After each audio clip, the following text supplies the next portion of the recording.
Yan, sa mga nagtatanong ano ba yung agency ko sa Pilipinas, yung agency ko sa Pilipinas ay Prime World Manpower Agency.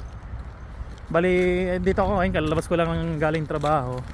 Yung company ko ngayon, ito, Leenco, isa dito sa Czech Republic na medyo maganda magbigay ng pasahod. Okay naman kahit papaano. Pangalawang lipat ko to dito, bali dito ako nagtagal. Ayun o, Leenco. Dito ako nagtagal sa Leenco kasi yung sinasahod ko dito, okay naman. Kasi ang hanap ko talaga malaking sahod.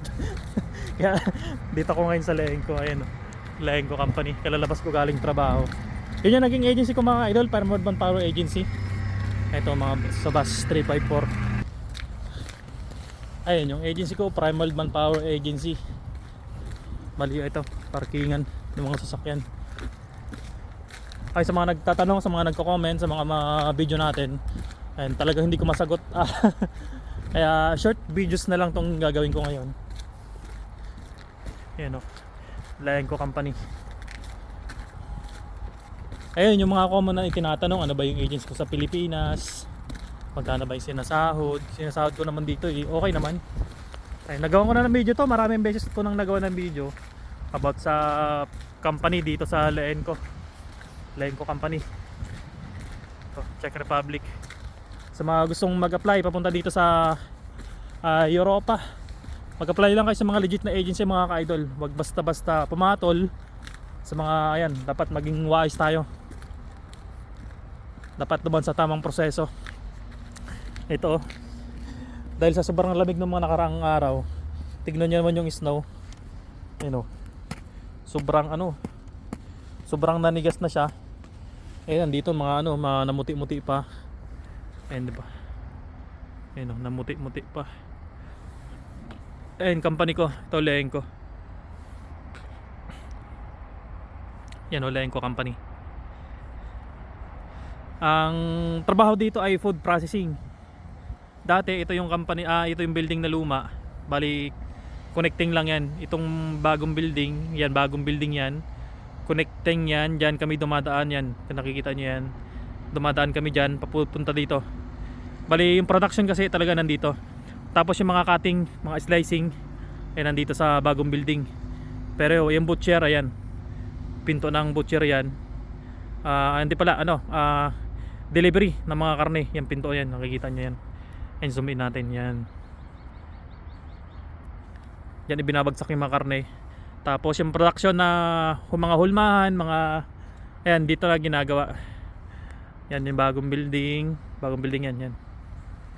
Yung trabaho ko dito ay food processing. Depende sa department kasi may ito dito sa Leenco, maraming department dito. Yung department ko is Mas Nabayroba, tinatawag na para siyang kami yung naghuhulma ng mga karne. Kami mga nag-assemble ng mga karne sa hulmahan. Pagkatapos basta may mahabang proseso. Kung isa-isahin kasi natin paliwanag, so hindi ko kasi kabisado rin sa slicing. So ayun. Basta food processing siya, mga bacon, mga ham. Kita niyo sa mga videos na mga ginagawa ko minsan kapag may mga ayuda akong na-receive galing dito sa Leenco Company. Yun yung mga product ng Leenco Company. Ayan o.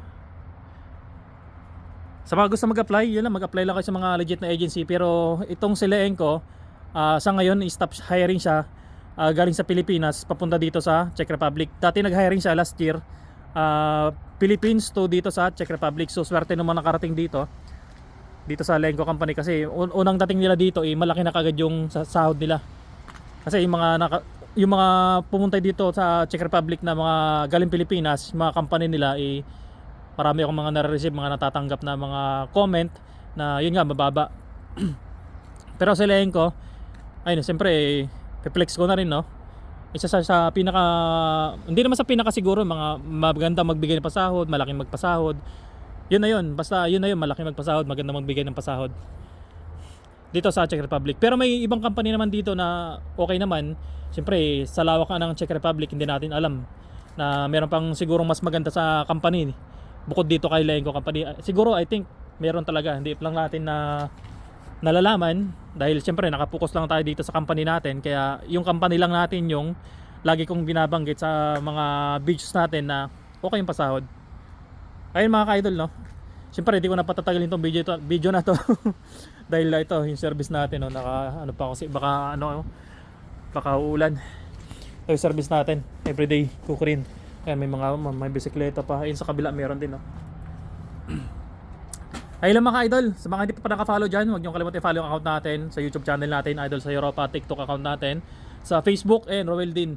Sa mga nagko-comment, sa mga nagme-message at hindi ko nasasagot, ayun mga idol, lagi akong sinasabi, pasensya na kayo dahil hindi ko kayang isa-isay na masagot lahat. Dahil sa dami nyo nga. Ayun lang mga idol, and follow for more.